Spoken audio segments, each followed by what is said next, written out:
Salam dan bahagia, salam sejahtera untuk kita semua.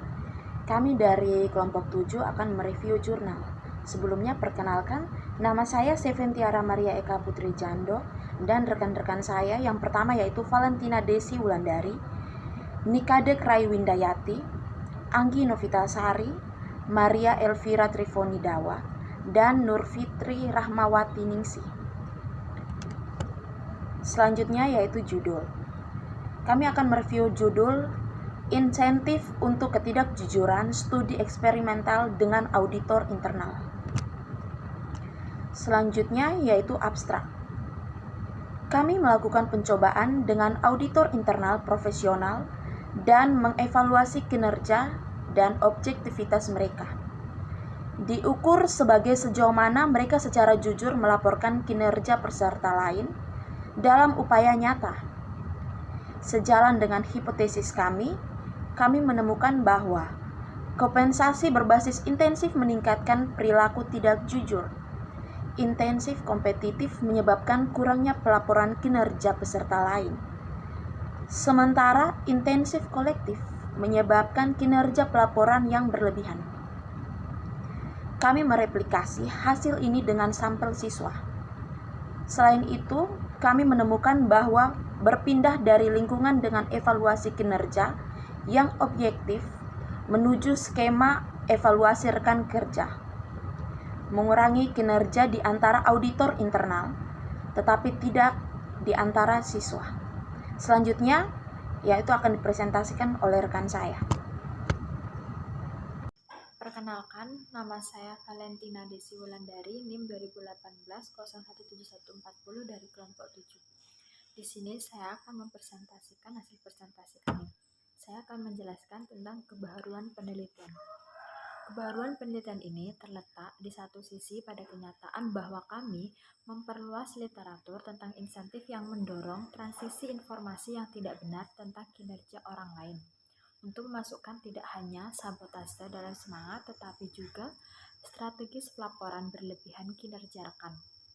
Dengan demikian, penelitian ini mempelajari kedua jenis kesalahan pelaporan dan tanggapannya terhadap insentif dalam pengaturan terpadu.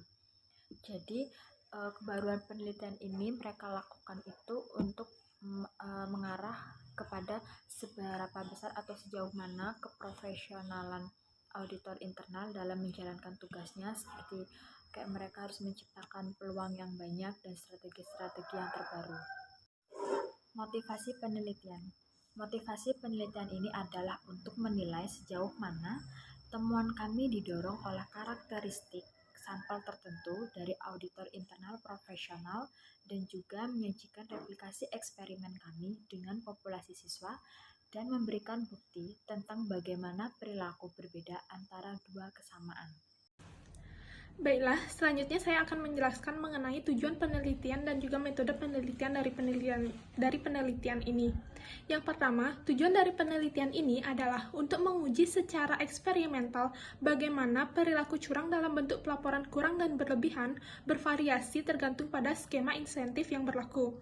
Penulis melakukan percobaan dengan auditor internal profesional dan mengevaluasi kinerja dan objektivitas mereka.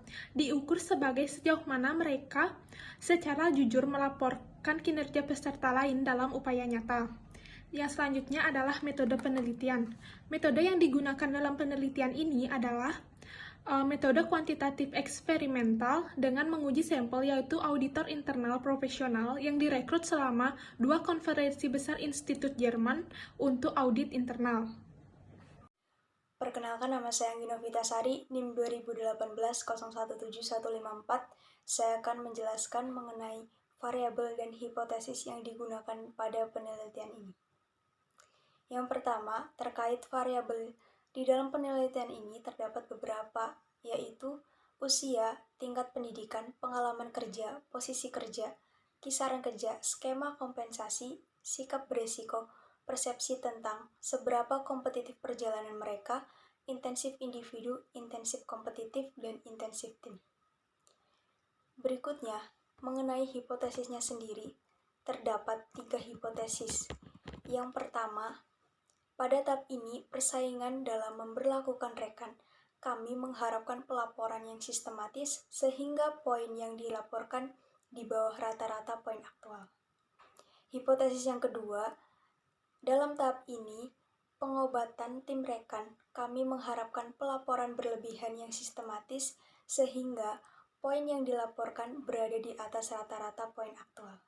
Hipotesis yang ketiga, yaitu mengharapkan kinerja aktual lebih rendah di setiap tahap dalam pengobatan sebaya daripada tujuan pengobatan. Jadi, keprihatinan memaksimalkan uang sendiri ini mengarahkan kepada prediksi langsung underreporting atau bisa disebut sebagai sabotase di tahap kompetitif dan pelaporan berlebihan pada tahap tim dalam pemberlakuan evaluasi sejawat. Nah, kekhawatiran pada memaksimalkan hasil yang diharapkannya akan melaporkan kinerja minus 10 untuk mitra dan kinerja 10 di tahap tim.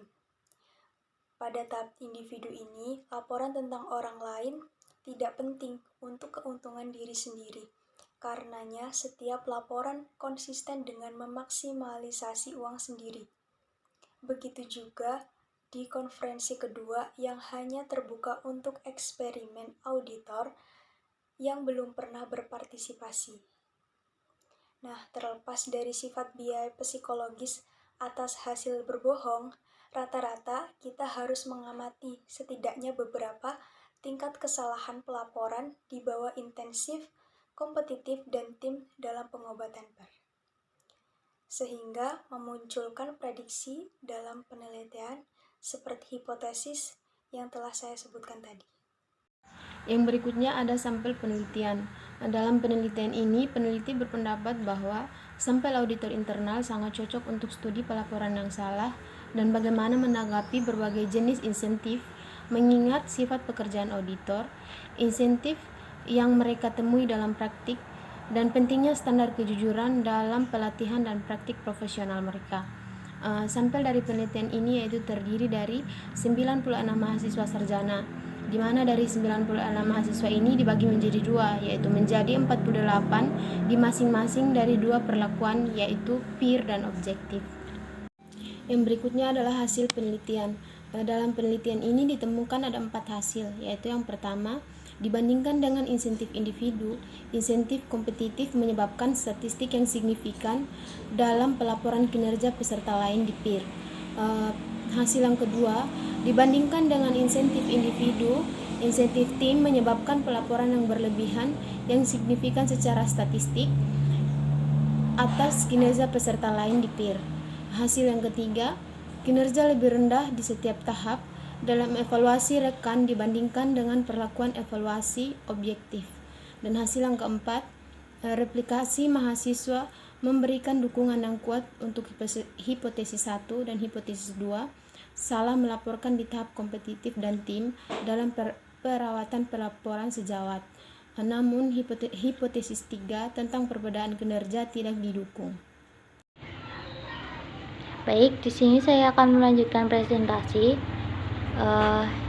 kontribusi penelitian. Kontribusi ini dalam penelitian ini berfungsi bagi profesi audit internal. Yang pertama, kita memperluas literatur sebelumnya tentang penurunan objektivitas auditor internal dengan menunjukkan bahwa skema kompensasi kepentingan ekonomi pribadi secara langsung mempengaruhi kinerja dan pelaporan auditor. Yang kedua, mengingat bahwa mayoritas perusahaan menggunakan skema kompensasi berbasis kinerja, hasil kami mengidentifikasi potensi risiko dari pendekatan ini. Yang ketiga, kami memperluas pemahaman tentang objektivitas auditor internal dengan lingkungan turnamen dan pernyataan apakah pengaturan MGT memperkuat atau mengancam objektivitas mereka. Selanjutnya, batasan penelitian. Kami tidak mengklaim telah mereplikasi lingkungan pekerjaan mereka. Misalnya, hal itu telah ditunjukkan kepada kami bahwa protokol evaluasi rekan tertentu digunakan dalam percobaan kami hanya sesuai longgar terhadap praktik perusahaan aktual dan perilaku itu atau mungkin sangat bergantung pada real yang dipilih tugas mereka.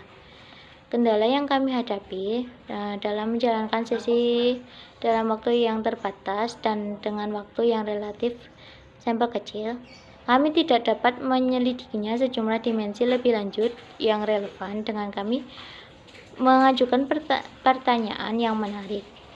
Khususnya